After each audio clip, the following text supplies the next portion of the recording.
Turkey మీద భారతీయుల్లో తీవ్ర ఆగ్రహం వ్యక్తం అవుతోంది.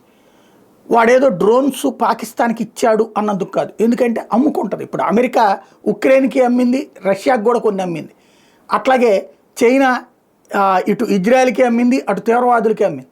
కాబట్టి అమ్ముకోవడం వేరు, but at the same time మద్దతు ప్రకటించడం వేరు.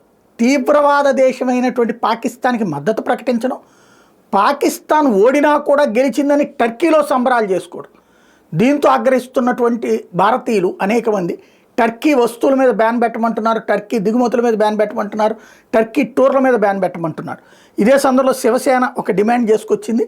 ఏదైతే టర్కీకి సంబంధించినటువంటి ఫర్మ్స్ మొత్తాన్ని కూడా నిషేధించాలి, ఈవెన్ వాళ్ళకి సంబంధించేది అక్కడ ముంబై దగ్గర ఎయిర్పోర్ట్లో ఉంటుందంట, దాన్ని కూడా పీకేయాలి అన్నటువంటి పిలుపులు. క్రమంగా దేశంలో ప్రజలలో చైతన్యం గట్టిగానే పెరుగుతోంది.